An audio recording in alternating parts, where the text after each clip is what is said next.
dengan istighfar ya, kita bertaubat dari hal-hal buruk di masa lalu, sangka buruk kita bahwa kalau minta A kok jadinya B gitu, minta B kok jadinya C gitu. Karena sangka kita tuh lebih ke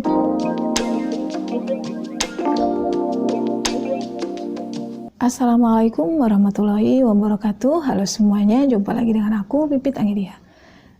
Bagaimana kabarnya hari ini? Semoga semuanya dalam keadaan sehat ya, bahagia, serta segalanya terasa mudah dan menyenangkan ya, insya Allah. Amin.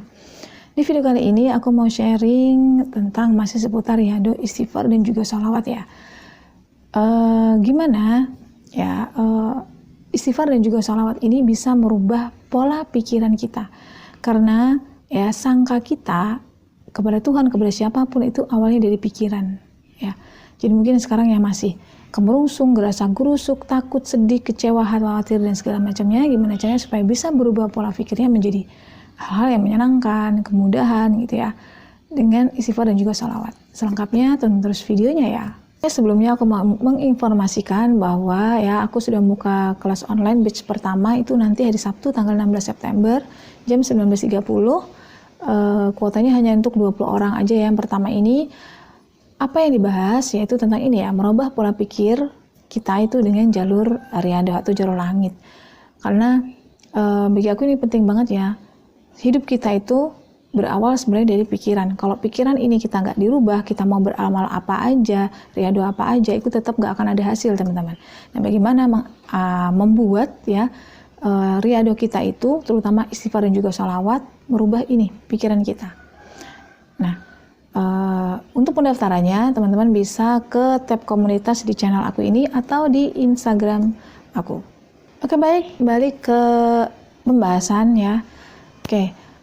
Gini ya teman-teman, kita itu kebanyakan kan dalam hal melakukan riyadhah ya, apapun lah, sholat, puasa, terus kayak zikir, istighfar, sholawat itu sebenarnya tujuan adanya ibadah-ibadah itu untuk memperbaiki ini pikiran gitu. Jadi kalau sampai sekarang kita sudah sholawat, misalnya sudah istighfar, tapi nggak ada perubahan juga, sebenarnya kenapa sih? Ya karena ininya nggak dirubah. Karena apa yang kita ucapkan, zikir yang kita baca, itu tidak sampai ke akal pikir kita. Kenapa nggak sampai akal pikir kita? Salah satu penyebabnya karena nggak tahu maknanya, ya. Apa sih outputnya atau hasilnya kita baca istighfar itu apa? Outputnya kita baca sholawat itu apa? Itu kita nggak ngerti. Jadi susah untuk ditangkap akal pikir. Dan pemahaman dasarnya adalah gini, kita harus menerima dulu hal yang terjadi hari ini, detik ini itu adalah hasil dari pikiran kita di masa lalu. Pikiran dan perasaan sih. Tapi perasaan ini sebenarnya tidak akan terjadi kalau tidak bersumber dari pikiran. Jadi artinya pikiran dan perasaan ini sebenarnya menyatu. Ya. Nggak sinkron karena ya ada program yang sudah lama dulu kala itu belum dibuang, belum dihilangkan. Makanya saat kita menginginkan sesuatu gitu ya, kebahagiaan misalnya, tapi yang terjadi kok nggak bahagia karena pikiran, pola pikir di masa lalu itu belum dihapus atau belum dihilangkan. Nah, itu salah satunya fungsi riyadhah istighfar ya. Di sini istighfar itu untuk menghilangkan atau menghapus program pikiran lama kita, keyakinan lama kita, ya dimana itu kebanyakan banyak sangka buruknya. Jadi istighfar itu lebih kepada bertobat dari dosa sangka. Ya, sangka kita yang salah. Jadi segala sesuatu yang terjadi di hidup kita tuh bukan peran siapapun, itu peran kita 100% gitu.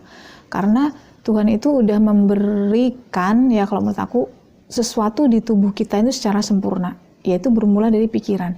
Jadi penciptaan segala sesuatu itu adanya dari pikiran gitu. Kita memikirkan A, memikirkan B, sebenarnya kita sedang mencipta sesuatu. Nah, permasalahannya kita mengiyakan nggak sih yang kita ciptakan itu di pikiran kita, yang kita bayangkan itu gitu. Kalau ada program lama yang tidak kayak kita tuh sering kayak nggak bahagia ya, itu program lamanya, terus kita men-setting di pikiran untuk bahagia, maka akan bertolak belakang. Jadi gini, zan kita atau sangka kita kepada Tuhan itu sudah menyangkakan pertama kali di pikiran kita yang karena peristiwa dulu-dulu gitu ya, itu nggak bahagia, itu nggak sukses misalnya ya, itu nggak menyenangkan. Sehingga pada saat kita menginginkan sesuatu yang menyenangkan, membahagiakan gitu ya, agak sulit diterima gitu. Padahal pikiran kita sudah memikirkan hal itu gitu. Nah ya, dengan istighfar ya, kita bertaubat dari hal-hal buruk di masa lalu, sangka buruk kita bahwa kalau minta A kok jadinya B gitu, minta B kok jadinya C gitu. Karena sangka kita tuh lebih ke C-nya, padahal mintanya A gitu. Nah itu yang ditaubati, keyakinan-keyakinan dulu atau sangka-sangka yang zaman dulu yang sehingga menghasilkan realita nggak enak sekarang tuh yang ditaubati. Nah di sini istighfar itu sebenarnya basicnya ya, menggugurkan dosa-dosa itu pakai istighfar gitu. Itu jelas banget ya, ada di Quran surat Nuh. Ampunan tuh dengan memohon ampun tuh dengan ya kalimat istighfar gitu. Nah, istighfar itu adalah kunci pembuka nih. Misalnya kita mau kebahagiaan, berarti kita harus membuka pintu kebahagiaan dengan istighfar gitu. Mohon ampun, bahwa ini kunci ini nggak kita dapetin kalau kita nggak mengampuni yang masa lalu, nggak merontokkan keyakinan yang masa lalu dulu gitu.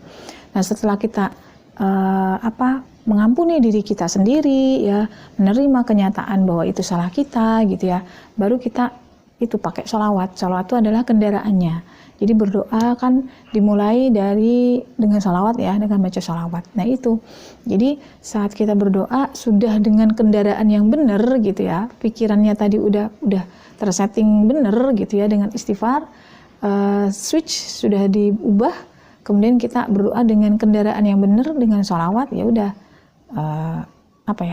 ya udah pasti terjadi gitu, pasti terwujud. Nah terus kaitan waktu ini lama apa enggak itu tergantung ini tadi pikiran kita udah benar-benar menghapus memori yang keyakinannya salah dulu 100% apa belum. Kalau belum terkabul juga berarti yang perlu diperbaiki nih pikiran teman-teman, mindsetnya, pola pikirnya. Ya kan sebenarnya kerjaan kita tuh kan ibadah ya. Ibadah itu kan memperbaiki diri. Itu kalau saat sesuatu tuh belum terjadi atau belum terkabul, berarti ada yang salah masih dengan diri kita. Yang itu yang direnungi, dicari salahnya di mana. Pasti itu sumbernya di sini, di pikiran. Jadi yaitu pikirkan hanya yang kita inginkan, gitu. Pikirkan hanya yang kita mau. Sementara sekarang ini masalahnya kayak gini, gimana nih di hadapan kita ada masalah loh. Masalah ini akan selesai sendiri, dipikirkan atau enggak? Hari-hari kita akan berlalu mau dipikirkan apa enggak. Sekarang pilihan kita mau mikirkan yang enak-enak atau mikirkan masalahnya. Sedangkan hari esok itu, yang terjadi hari esok adalah apa yang ada di IC yang ada dalam pikiran dan perasaan kita. Intinya kita hidup ini ada di pikiran dan perasaan, dan utamanya pintunya tuh di pikiran gitu. Jadi perasaan kita nyaman, bahagia, enggak, sedih, apa gitu ya, itu karena pikiran. Jadi ini yang dijaga, ini yang di switch, ini yang diganti gitu. Ini kalau kita udah bisa switch ini, ganti ini, perasaan gampang banget gitu ngikutin. Jadi sangka kita kepada Tuhan ya dari sini gitu, dari pikiran. Dan kita ini sudah tersetting buat aku kayak sempurna banget ya, perfect unsur-unsur tubuh kita itu gitu. Yang paling hebat itu adalah di kepala. Kepala kita ini, otak ini penuh dengan sistem navigasi, penuh dengan sistem pemrograman yang luar biasa ya. Jadi kalau terjadi sesuatu tuh nggak usah salahin orang, salahnya adalah kita sendiri karena program pikiran kita yang salah. Jadi intinya riado istighfar dan sholawat yang kita jalan itu harus bisa merubah pikiran kita, pola pikiran kita. Rugi untuk apa kita capek-capek riado berhari-hari, berbulan-bulan tapi nggak berpengaruh apa-apa terhadap pola pikir kita. Itu sangat rugi, buang waktu, buang energi, buang tenaga, buang semuanya ya. Nah selengkapnya untuk pembahasan ini teman-teman bisa gabung di kelas online aku ya, merubah pola pikiran dengan jalur langit ya, riado istighfar dan juga sholawat. Insya Allah hari Sabtu dan kuotanya masih ada, teman-teman bisa ke tab komunitas untuk pendaftarannya atau di IG aku, #like story Instagramku. Oke, itu aja dulu sharing dari video aku kali ini. Semoga bermanfaat dan semoga kita semua ya selalu dibimbing Allah ya. Selalu dalam penjagaan Allah, bimbingannya Allah, ditemenin Allah dalam setiap aktivitas kita dalam mencapai apa yang kita inginkan, dan semoga kalau sudah tercapai itu semua bisa kita jadikan wasilah kebahagiaan juga untuk orang lain. Wassalamualaikum warahmatullahi wabarakatuh. Dadah.